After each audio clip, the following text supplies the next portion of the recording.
Alors, mes chers amis, pour ce nouveau cours de Torah aujourd'hui, eh bien, c'est un cours difficile ce soir parce que il y a plusieurs événements douloureux qui se sont passés depuis hier. On a appris le décès soudain, qu'on appelle une mort subite, d'une amie qui s'appelait Sabrina, Sabrina Soufir, qui était a priori en bonne santé. Pour lui avoir parlé il y a encore quelques jours, impossible de s'imaginer. On l'a, on l'a appris, en fait, elle a été découverte chez elle à son domicile entre le dimanche et lundi dernier, donc c'est à cette semaine, mais on l'a su, on l'a su mardi. Elle a été enterrée aujourd'hui.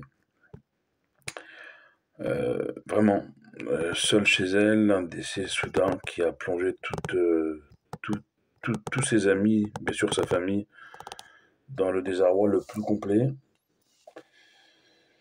Et également citer la mémoire du papa de mon amie Sophie Gabaye. Voilà, elle m'a demandé de rappeler la mémoire de son père, parce que pour elle c'est un moment doublement tragique. Elle a perdu son papa récemment, elle perd une de ses meilleures amies.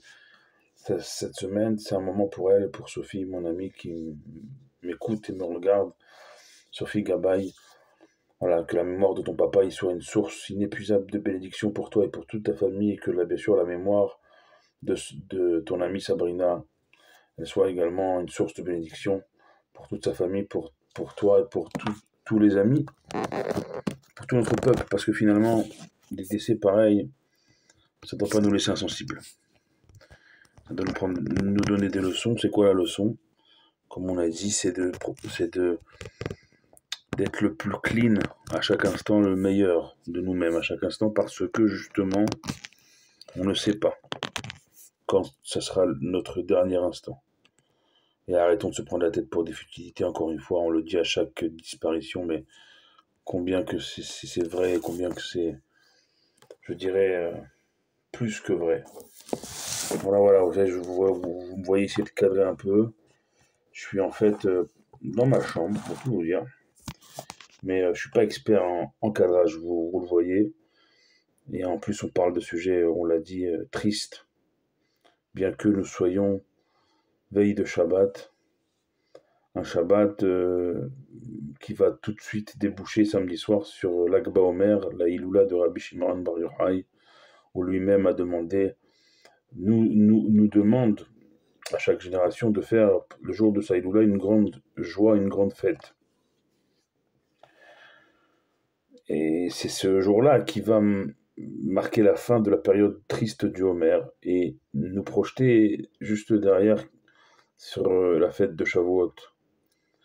Donc c'est un Shabbat charnière, ce Shabbat, Parashat Béar, Shabbat qui doit nous mener sur Béar, sur cette montagne-là du Sinaï, celle où dans quelques temps on recevra à nouveau la Torah.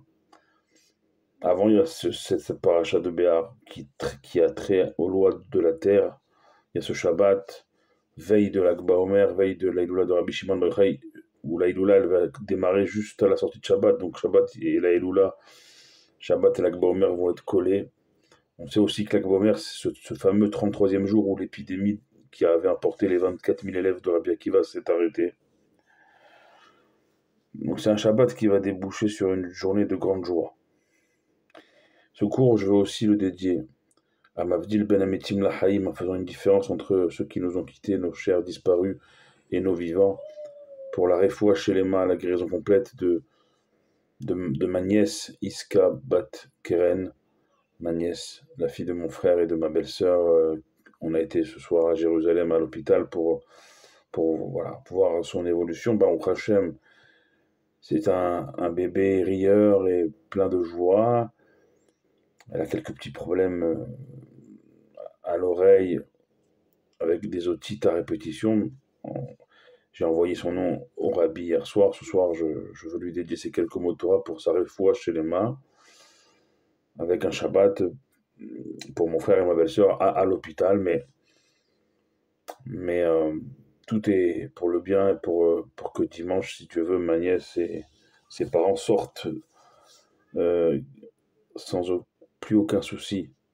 Également, la réfouachelema de la fille de collègue de travail la fille de Max Birenbaum, Dan Birenbaum et sa femme Yona, leur fille, où j'ai envoyé également son nom au Rabbi hier soir avec celui de ma nièce. Bah, au Hachem, il y a eu de meilleures nouvelles aujourd'hui. Et pour la réfoua, bien sûr, la réfoua chez les mois de tous les malades, de tous nos blessés, nos soldats blessés, nos otages. On ne sait même pas dans quelles conditions ils sont. On a vu encore une fois cette vidéo hier qui a circulé sur l'arrestation par des pourritures, il n'y a pas d'autre mot, de nos soldats ensanglantés. On ne sait pas 7 mois après quel est leur sort. Ils sortent des corps quasiment tous les jours de ce territoire maudit-là, bien que c'était également à nous, ce territoire-là, il était à l'origine à la tribu de Dan. Ils en ont fait un enfer pour les fils et filles juives. Et à cela, eh bien, le monde, il reste de manière bruyamment silencieux. Nous, dans tout ça, mes chers amis, on doit se préparer à Shabbat et faire, comme on l'a dit, ce que Dieu nous demande de faire. En cette veille de Shabbat, ce que Dieu nous demande de faire, c'est de préparer au mieux Shabbat. Un Shabbat, on l'a dit, qui va déboucher sur une grande joie. C'est quoi la joie de Rabbi Shimon Bar Yochai qu'il a amené au monde? C'est qu'il a fait descendre les secrets de la Torah, chers amis. Ça veut dire quoi? Ça veut dire que, et ça c'est l'inflexion que un de mes frères m'a fait ce soir, il a à juste titre raison, en envoyant quelques actualités du jour. Il m'a dit, Avner, pourquoi tu nous envoies ces actualités à nous? Nous, juifs, on est convaincus, on a un cœur, on a des valeurs. Il faut l'envoyer à ceux qui pensent et qui nous traitent de tous les noms, peuple génocidaire, premier ministre criminel de guerre. Il faut leur envoyer à tous ceux qui nous accusent de tous ces mots. Et il a continué en me disant, il a raison aussi, même si on leur envoie, comme on leur avait envoyé déjà le film des 45 minutes et des horreurs du 7 octobre, ça n'a rien arrêté, au contraire. Donc finalement, cet ami-là, ce frère me dit, Avner, tu sais, on sait pourquoi on est juif et on sait pourquoi Dieu nous a choisis, parce qu'il y a en nous un cœur et une éthique incroyables. On n'arrive pas à s'habituer à la souffrance. Vous savez, ça me fait penser, et ça rejoint tout à fait la parcha de la semaine, où Moshe Rabbeinu, il a accepté sur lui sa mission du début à la fin, même si au début, par modestie, il a commencé par la refuser, mais la seule difficulté pour Moshe Rabbeinu, ça a été de dire à Dieu, Lama Arleota Amazé. Pourquoi tu fais du mal à ce peuple? Moi, Moshe, tout Moshe que je suis et que tu as désigné, il y a une chose que j'arrive pas, c'est de voir la souffrance de ce peuple, de voir la souffrance de l'autre, de voir l'autre souffrir. Ça, Moshe Rabbeinu, tout Moshe Rabbeinu qu'il était, il a dit à Dieu, je supporte pas de voir. Pourquoi tu fais du mal à ce peuple? Pourquoi ce peuple souffre?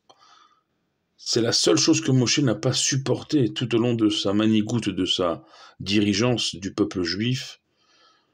Plus de 40 années dans un désert, avec les 10 ans avant en Égypte, les 10 plaies, 50 ans de gouvernance, la plus longue gouvernance juive, puisque même le roi Salomon, il régnera que 40 ans, entre guillemets. Moshe Rabbeinu, dans ces 50 ans, ce demi-siècle, ce Yovel qu'on cite en début de paracha, cette 50e année, il dit à Dieu,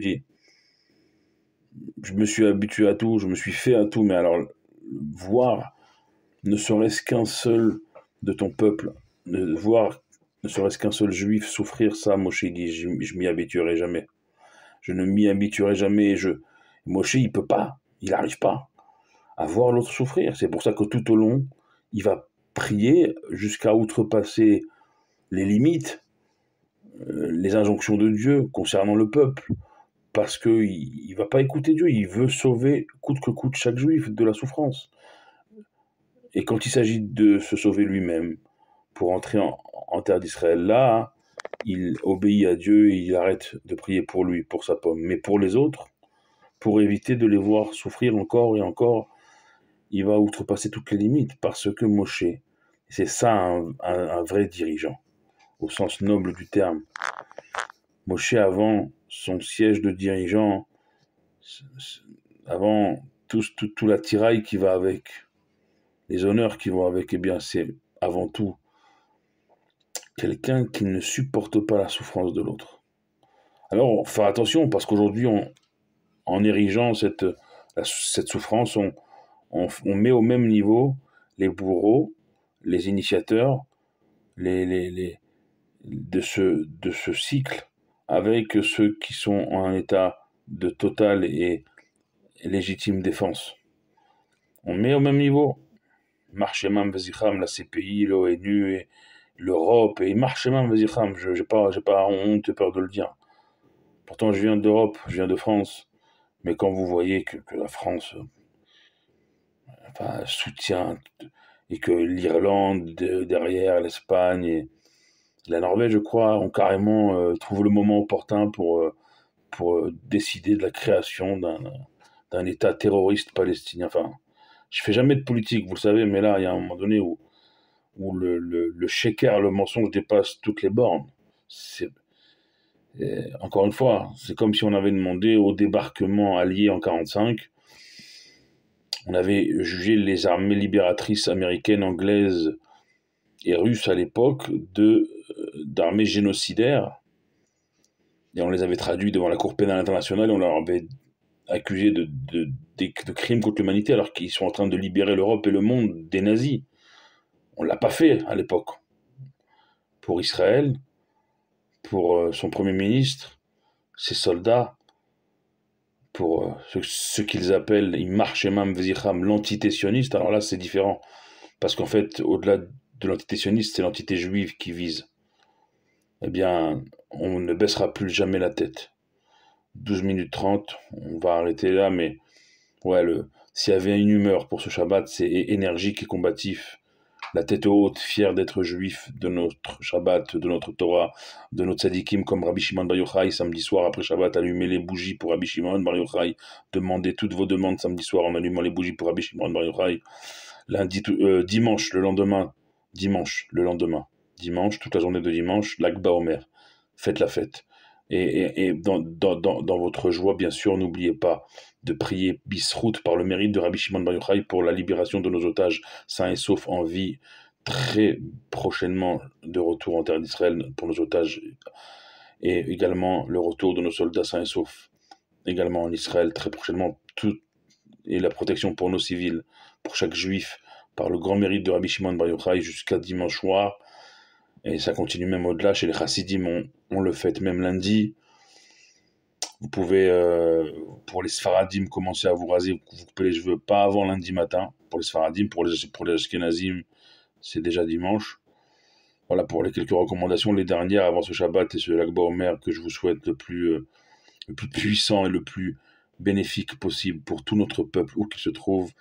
Good Shabbos, Chag, Lag BaOmer Sameach, bonne Iloula de Rabbi Shimon Bar Yochai, samedi soir et dimanche. Baruch Adonai Leolam, Amen ve Amen.